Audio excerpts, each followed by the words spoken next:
Hello, dear Polymer Clay enthusiasts. I'm Mihaela from Learn Polymer Clay, and I'm back with more inspiration for your work with Polymer Clay.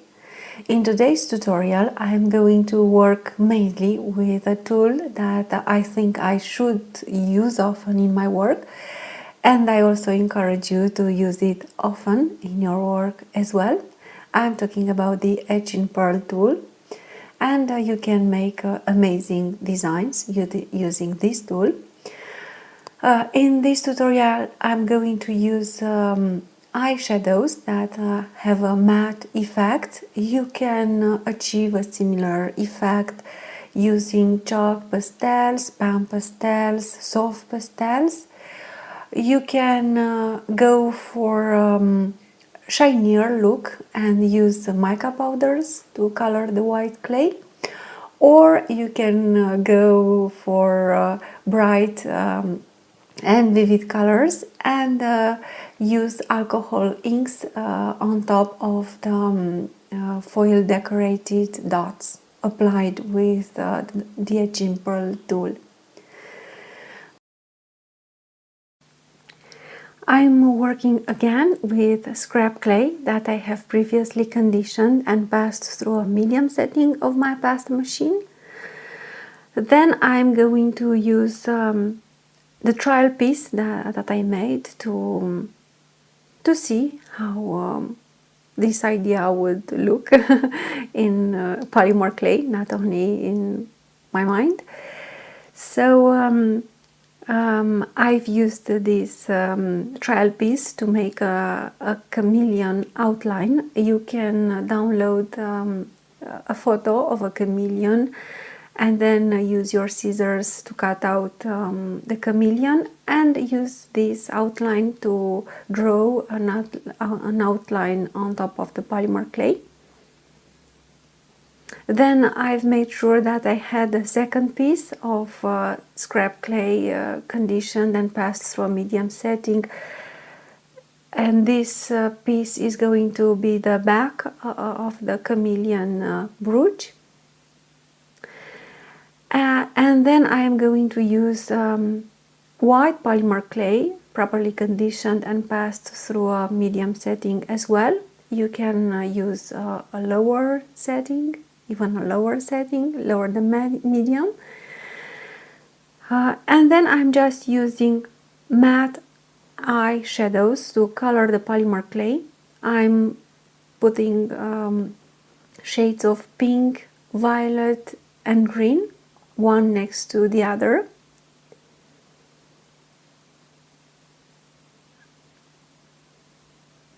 I'm even mixing them a little bit.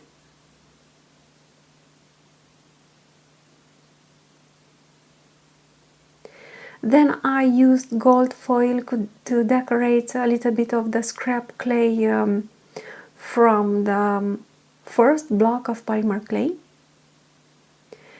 And then I'm just using the largest Etch in Pearl tool with the foil decorated polymer clay to make the eye of the chameleon. So it's very easy to use the Etch in Pearl tool.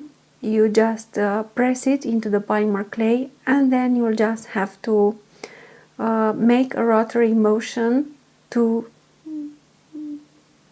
go all the way through the polymer clay sheet. And then you put the tool on top of the polymer clay base on which you want to apply the polymer clay dots, and then you will have to make a rotary motion again, and the polymer clay from the Etch in Pearl will stick to the polymer clay base. And I'm working with raw polymer clay for the two sheets of polymer clay, for the scrap clay and for the colored polymer clay. So I used the largest Etch in Pearl tool to make the eye of the chameleon. I'm using a middle size Etch in Pearl tool to make dots all over the chameleon's body. And I'm trying to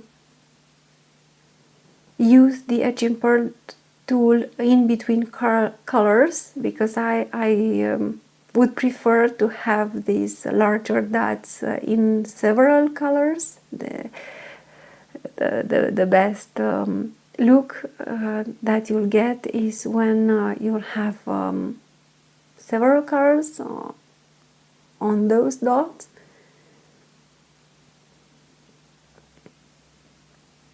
Then I'm going to use the smallest edging pearl tool and the foil decorated polymer clay sheet, and I'm going to make small dots decorated with gold foil, and I'm going to apply them randomly on top of the chameleon base.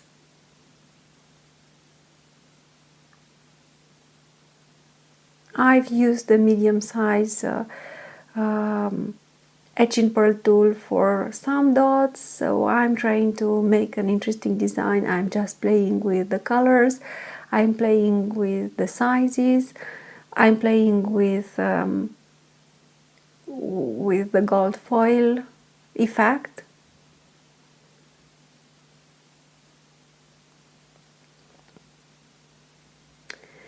And sometimes you get scrap clay on the etching pearl tool, so you'll have to be very careful and remove this scrap clay before applying the dots on top of the polymer clay.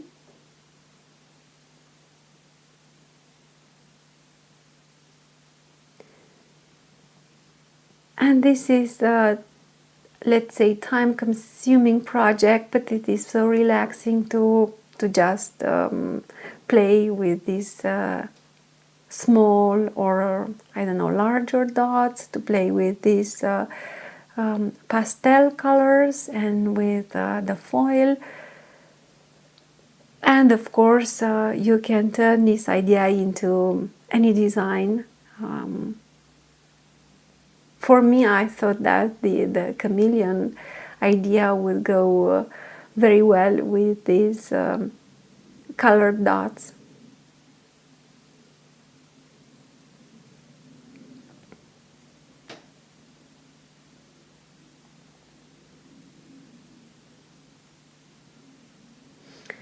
And then I just took the time and I decorated all over the piece.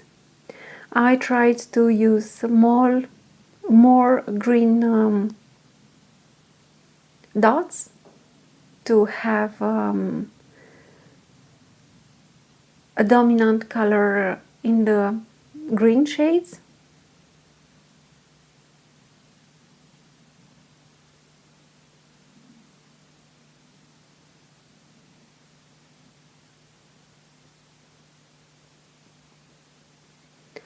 So as you can see, I decorated all the chameleon design. Then I removed the scrap clay, the part that I decorated with gold foil and that I used to make the golden dots or pearls. You can call them pearls, I think. And then I'm just removing a part from the polymer clay sheet, just above the chameleon's back.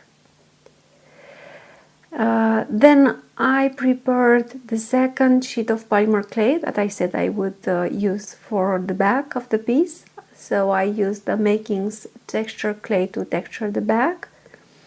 Then I applied the front polymer clay sheet decorated with the etching pearl tool and the texture back, one on top of the other. And then I'm going to use ball pins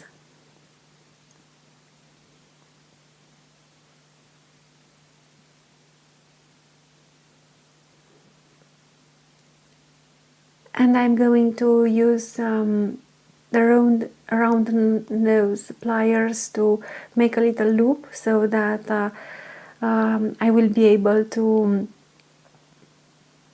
secure these pearls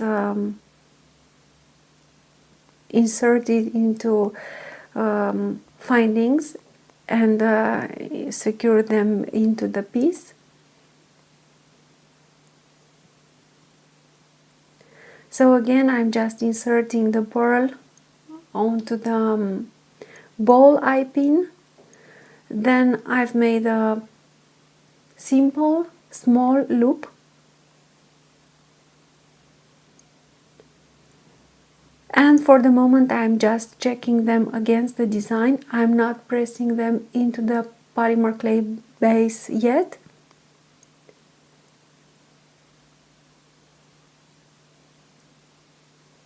Now I'm just preparing them and checking to see how they would look on the final piece.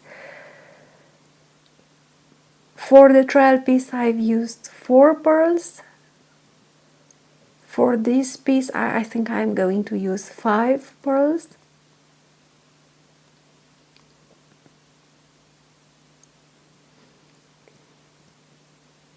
So I'm putting the pearl on top of the ball eye pin. I'm trimming off the excess wire, and then I'm using the round nose pliers to make a little loop that I am going to press into the polymer clay base.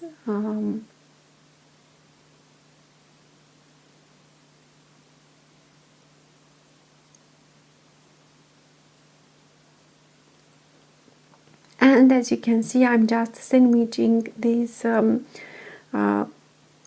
pearls on their wires between the 2 layers of polymer clay.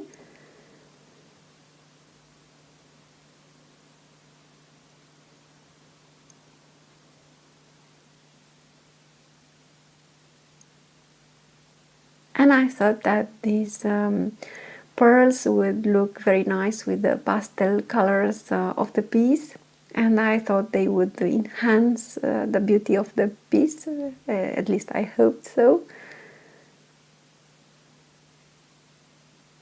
And when you are inserting findings into the polymer clay, it is recommended to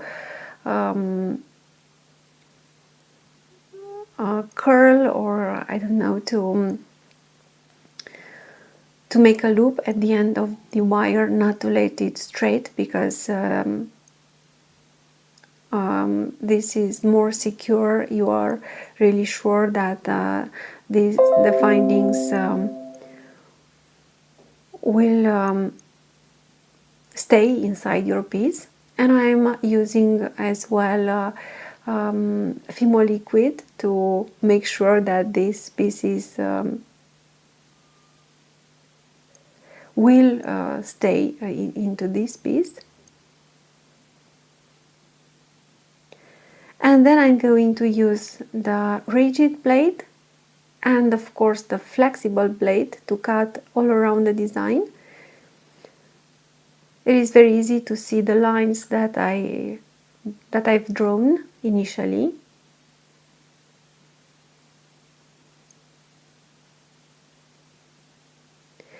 And I'm trying to use the flexible blade because if possible, it is better to use the flexible blade when you are cutting through several layers, because you will have a nicer look on the edges and you'll have less work to do for smoothing out the edges.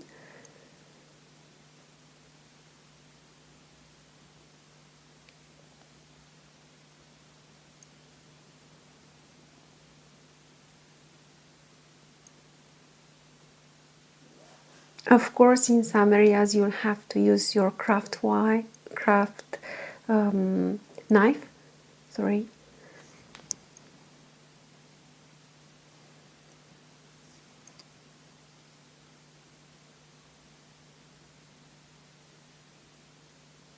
and then you'll just have to smooth off the edges. In case you decide to turn this design into a brooch, as I did, you can apply the brooch on top of the raw polymer clay, so you'll just have to flip the piece, which is not baked for the moment. Then I applied the brooch finding on the back of the piece.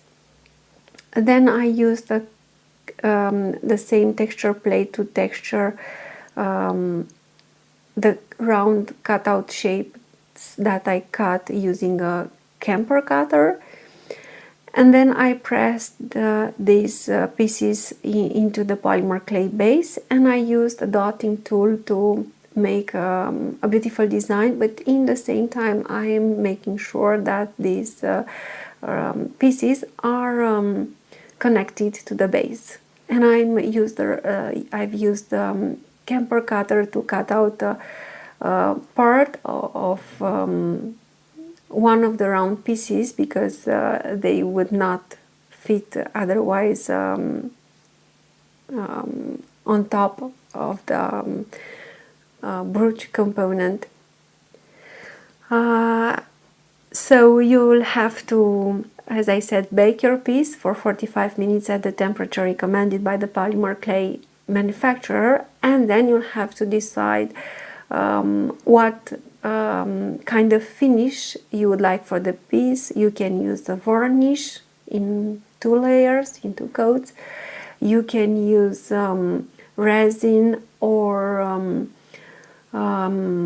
diamond gloss for glossy resin-like look.